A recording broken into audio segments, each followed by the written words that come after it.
Operation devil hunt চলছে এবং 8 তারিখ থেকে শুরু হয়েছে। আমরা এই পর্যন্ত যতটা জানি যে 6,5-6,000 তো গ্রেপ্তার হয়েছেই, কিন্তু এর ফাঁকে আমরা দেখছি যে নানা রকম ঘটনা ঘটছে। গাইবান্ধায় ছাত্রলীগের এক নেতাকে কুপিয়ে হত্যা করা হয়েছে, বইমেলায় প্রকাশকের উপর হামলা চালানো হলো, নানা জায়গায় মব একটা লিঞ্চিং এর ঘটনা ঘটছে। তো অপারেশন ডেভিড হান্ট চলাকালীন সময় এই ঘটনাগুলো ঘটছে, তাদেরকে গ্রেপ্তার করা যাচ্ছে না। এই ডেভিড হান্ট এই অপারেশন নিয়ে আপনি কি ভাবছেন বা কেমন ভাবে দেখছেন, যে এটির তাৎপর্য কি? দেখুন, আমাদের সামরিক কালচারে আপনার কোনো অপারেশন যদি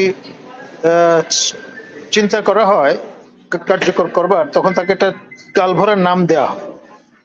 সেই আপনার চিন্তা করে দিন, পাক আর্মি 25শে মার্চ যে ক্ল্যাম্পডাউনটা করলো আমাদের নিরস্ত্র জনগণের উপরে 1971-এ, নাম দিয়েছিল অপারেশন সার্চলাইট। তো সেরকম আপনার ক্লিন হার্ট যেমন র্যাবের যে অপারেশন, এরকম একটা গালভরা নাম দেওয়া হয়েছিল। তো সেরকম ডেভিল বললে নানান রকমের রেমিফিকেশন আছে। ইবলিস শয়তান থেকে শুরু করে যত রকমের শয়তান আছে তাদেরকে আইডেন্টিফাই করবার একটা চেষ্টা।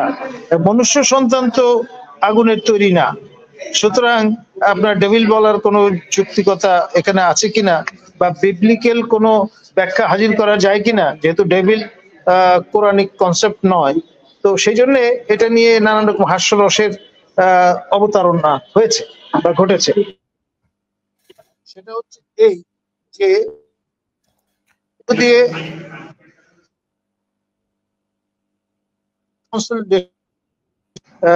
যারা স্টেট উইদিন স্টেট অ্যাক্টর আছেন তাদের আপনার নিয়ন্ত্রণটা আরো কার্যকর করার সুযোগ তৈরি হবে, এবং যারা নানান রকম ভাবে প্রশ্নবিদ্ধ অ্যাক্রস দ্য পলিটিক্যাল ডিভাইড, প্রথমত বিভিন্ন ফ্রন্ট অর্গানাইজেশন যেমন নিষিদ্ধ ঘোষিত ছাত্রলীগ, যুবলীগ কিংবা স্বেচ্ছাসেবক লীগ কিংবা তাঁতি লীগ মার্কা সংগঠন মানে ফ্রন্ট অর্গানাইজেশন গুলো আছে বিগত শাসক দলের। আর এর পাশাপাশি ভবিষ্যতে যাদের ধারণা করা হচ্ছে যে ক্ষমতায় আসবেন জাতীয়তাবাদী দলের যে বিভিন্ন ফ্রন্ট অর্গানাইজেশন, তাদের মধ্যে যারা ডাকুবুকো টাইপের মানুষ, তারাও কিন্তু এর মধ্যে এই লিস্টে স্থান পেয়ে ফেলতে পারে।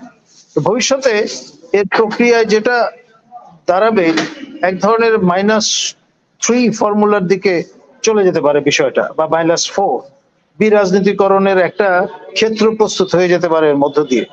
আর এর অ্যাডভান্টেজ হয়তো নিতে পারেন নতুন যে কিংস পার্টির কথা শোনা যাচ্ছে বা নতুন রাজনৈতিক দল গঠনের যে চেষ্টা, তাদের পক্ষে একটা ক্ষেত্র শূন্যতা কখনোই শূন্য থাকে না, সেটা পরিপূরণ হয়, সেই পরিপূরণের সুযোগ তৈরি হয়ে যেতে পারে। আর এর পাশাপাশি যদি দেখা যায় 111 এর মতো একটা পরিস্থিতি তৈরি হয়, তাহলে সেইটার ক্ষেত্র প্রস্তুতের বিষয় হিসেবে এটাকে দেখা যেতে পারে। ধন্যবাদ। জি স্যার, ধন্যবাদ আপনাকে। আমরা -2 পর্যন্ত শুনেছি, কিন্তু -3 এবং 4 এর কথা বললেন, আমরা জানি না তো এই 3 এবং 4 আসলে এই ক্রমে কারা পড়ে, একটু যদি ছোট করে বলেন স্যার।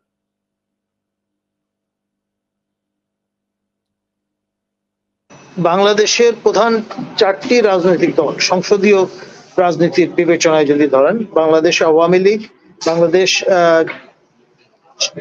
জাতীয় পার্টি, এই দুটি অলরেডি আমরা জানি -2-র মধ্যে পড়ে গেছে।